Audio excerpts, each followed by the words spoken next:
loolu boo gisee ñu bëgg ci waxtaan tuuti c'est que tey jii da nga gis que ni am na juróomi ministre yu nga xamante ne dañ leen jébbal assemblée nationale donc procureur général dafa bind assemblée nationale pour que ñu mën leen a mettre en accusation donc procureur général dafa bind ministre de la justice saisir l'assemblée nationale pour que ñu mën leen mettre en accusation dafay nekk lu nga xamante ne dafay dëppoo ak li nga xamante ne moom moo nekk suñu ay texte parce que la constitution ci article 101 moom moo wax ni ministre yi nga xamante ne dañu leen jàpp nañ def ay ñaawteef dans l'exercice de leur fonction mënoo leen topp lu dul ci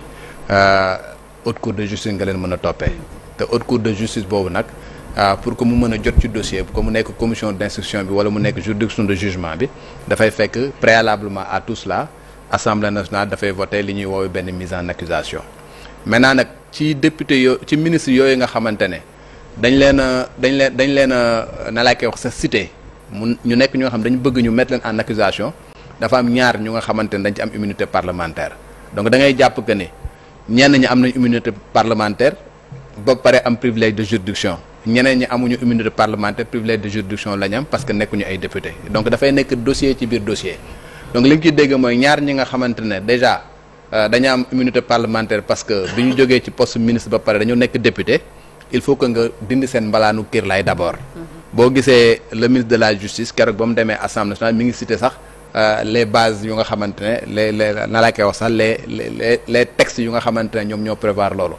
muy la constitution du Sénégal article 61 ak le règlement intérieur de l'Assemblée nationale article 51 bu nga xamante ne daf ne député bi kenn mënu koo topp wala nga jàpp ko wala nga poursuivre ko tant que dindi woo mbalaanu kirlaayam donc dindi mbalaanu kirlaayam c'est un préalable il faut que nga dindi loolu avant que nga koy mën a topp boo gisee ku mel ni Moustapha Diop dindi woon nañ mbalaanu kirlaayam ci affaire Tabaski Ngom mais gis ngeen tey dañoo ñëwaat pour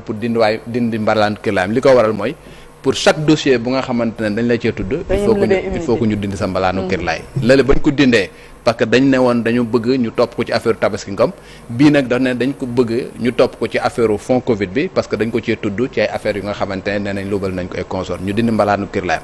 léegi nag loolu def nañ ko vendredi ñaari ministres concernés yi nga xamante ne après dañ nekk député dindi nañ seen mbalaanu kirlaay en tant que député maintenant prochaine étape bi nga xamante ne moom mooy dem mooy ñëpp ñu nga xamante ne ay ministres lañ muy 5 ministres yëpp yi nga xamante dañ leen di citer il faut que assemblée nationale daal di statuer ndax véritablement dañ leen di mettre en accusation wala duñ leen mettre en accusation bu ñu leen mettre en accusation nag ba pare à partir de ce moment là la commission d'instruction de la haute cour de justice mën a véritablement commencer liggéey bi nga xamante ne moom la ñuy xaar ci moom muy liggéey bu nga xamante ne pratiquement moom la yeneen juge d'instruction yi di def instruire à charge et à décharge xool ndax la nga xamante ne nee na ñoom ñoo ko def ndax am nañ ay charges suffisantes pour mu leen renvoyer devant la juridiction de jugement donc ña nga xamante ne ñooy députés yu ñu éliroon muy les 8 députés là les Amadou Ba et consorts ñoom juge Ndaw et consorts ñooñu noonu juridiction de jugement bi lañ nekk il faut que mise en accusation bi ñu def ko il faut que commission d'instruction bi pare liggéey bu renvoyer dossier ba pare loolu la ñooñu di doog a jot ci dossier pour mën a véritablement def li nga xamante ne moom mooy jugement bi mën a nekk. ba journal bind na ko sànq ñëw ci amul double degré de juridiction bu dee haute cour de justice. waaw parce que haute cour de justice bu ko constitution waxee ba pare ci article 101 dafa am benn loi bu ko consacré. c'est la loi 2002-10. la loi 2002-10 boobu nag moom mooy véritablement organiser le mode de fonctionnement nan la ñuy liggéeyee ak liggéey bi nga xamante ne moom la ñuy xaar ñoom nan lañ koy defee. foofu nag bu fekkee ne da nga jël loi boobu la loi 2002-10 bu nga xamante ne moom moo organisé comme ni ma waxee daf ne déjà composition bi moom moo ko tëral il faut que mu nekk 8 magistrats ci juridiction de jugement bi 8 juges titulaires ak suppléants les juges yooyu ay député la ñuy doon assemblée nationale moom moo leen di choisir à chaque fois bu fekkee ne dafay doog a toog mais ki nga xamante ne moom moo koy présider c'est le premier président de la cour suprême moom mooy présider la haute cour de juridiction de jugement avant juridiction de jugement il y a une commission d'instruction bu nga xamante ne c'est le premier président de la cour d'appel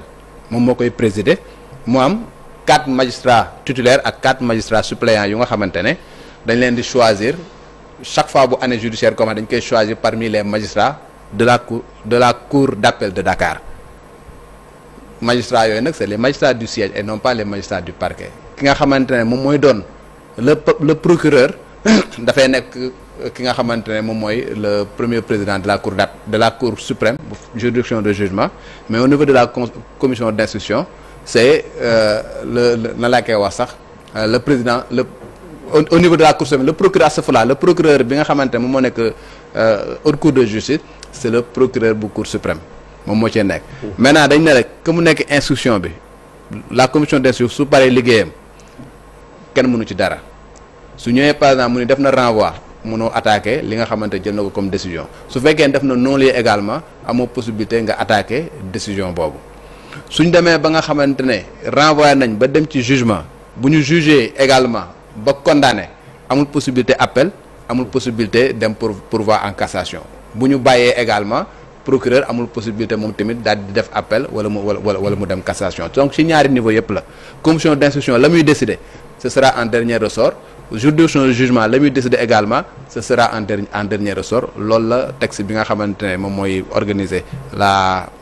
haute cour de justice loolu la prévoir muy la loi 2010. comme ni nga ko doon waxee ci CREI bi quoi jamonoy CREI amul appel. waaw ba taxoon ñu changé ko parce que on a dit que méngoowut ak procès juste ak équitable. waaw mais xam nga CREI yi ñaari problème lañ doon wax dañu wax ne amul woon double degré de juridiction mais également dañu wax ne la charge de la preuve est renversée mais fii nag bon peut-être amoo possibilité def appel mais foofu noonu les règles yu code de procédure pénale moom mooy appliqué wu donc tey la charge de la preuve n'est pas renversée c'est-à-dire que ña nga xamante ne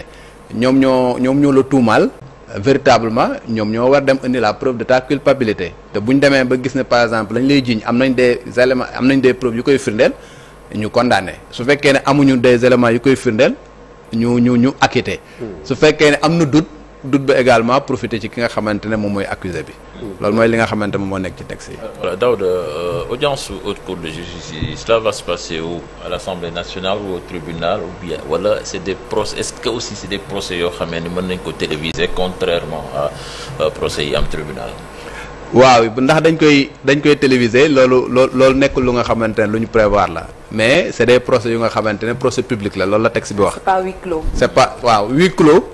le président mën na ko décider. Okay. mais bu boobaa dafay fekk jàpp na ni peut-être bu ko nit ñi fekkee day am trouble à l'ordre public wala nu mu ne mais débat bu contradictoire lay doon et débat public lay doon loolu la texte bi prévoir. waaw kantaa nag ndax dañ koy diffuser à la télé et consort c'est pas prévu par le texte est-ce que dinañ ko def comme nañ defoon ci affaire Hissène Habré et consort bon je sais pas ndax mais boo jëlee bu Hissène Habré vraiment c'était quelque chose qui était prévu par les chambres africaines extraordinaires mais fii nii dañ ne lépp li nga xamante ne moom moo nekk suñu code de procédure pénale ni nga xam ne yeneen procès yi noonu lay déroulé woo exactement noonu la débat yi ak procès bi nga xamante ne moom moo war am haute cour de justice noonu lay demee maintenant dafa am lu nga xam ne chaque fois dañ koy wax que ni haute cour de justice amul benn loi bu nga xamante ne tëral na sax ay peines yu nga xamante ne war nañ koo condamner ñi nga xamante ne ñoom la ñuy juger mais foofu boo demee nga lire loi bi c'est vrai que waxuñu ne ku ñu toppee lii lañ la war a condamner lii lañ la war a condamner lii lañ la war a condamner bu ñu la toppee benn infraction c'est des infractions yu nga xamante ne qui sont déjà prévues par le code pénal te bu ñu la toppee détournement de deniers publics c'est des infractions qui sont prévues par le code pénal mais foofu ci ni nga xamante ne na la ñu choisir ban peine la ñuy teg vote lay doon moom la loi bi prévoir maanaam tey le président bu haute cour de justice bu ñëwee ñu ne kii kat dañ ko doon toppee lii ak léegi mais bu ñu xoolee débat yi ba pare léegi dañuy délibérer est-ce que jàpp ngeen ni lii ñu ne moom moo ko def ñu voter sur la culpabilité d'abord ñu ni waaw moom moo ko def wala non defu ko ñu voter suñu voter ba pare ñëw ne ok il est coupable ñu doog a dem nag après ci li nga xamante ne moom mooy doon peine bi bu ñu nee ok dañ bëgg ñu condamner ko 10 ans est-ce que d'accord ngeen ñoom ñëpp ñu daal di voter su fekkee ne d'accord nañ ci 10 ans boobu ñu voter ko su fekkee ne d'accorduñu ci 10 ans bi parce que jàpp nañ ni sévère na ñu wàcc par exemple mu proposer waat 7 ans ñu daal di waxtaanaat su fekkee ne 7 ans yooyu d'accord ñu wàccaat 5 ans boobu baa ñuy tomber sur benn peine bu nga xamante ne ñoom ñëpp dañ ciy d'accord pour ñu mën ko pour que ñu mën ko condamner c'est comme ça que ça va fonctionner et ce qui est prévu par véritablement la loi sur la haute cour de justice. On a l'impression que lu bees la même si dans l'histoire 2 fois lañ gis haute cour de justice xëy na ñu koy dégg mooy li ñu fi doon wax sànq quand on parlait de Valdiodio ak ñoom Mamadou Dia. ak Idrissa Seck. te Idrissa Seck sax egguñ ci jugement. waaw parce que dañuy yaakaar lu bees mais lu yàgg la li tax parce que amuñu habitude quand même di activer l'Assemblée nationale pour que muy mettre en accusation des gens pour que ñu leen di juger haute cour de justice tey comme ni nga ko waxee dernièrement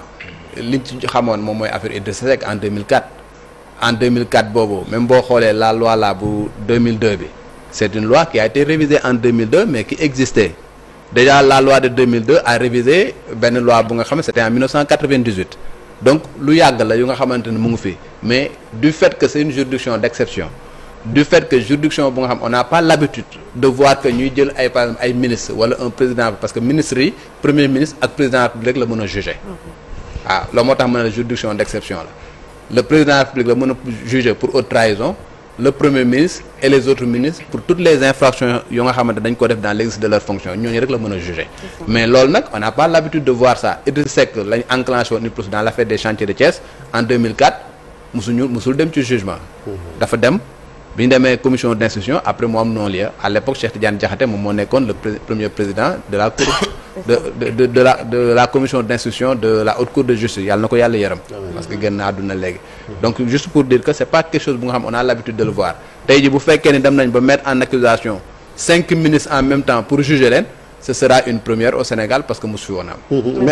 Chérif waxtu bi jot na. non ñaari question non une question et puis une petite. non parce que li ma koy laaj mooy. Karim Wade une question kon moom xanaa dañ ko tooñoon parce que moom ancien ministre la ñu yóbbu ko kër yi àtte woon ko haute cour de justice.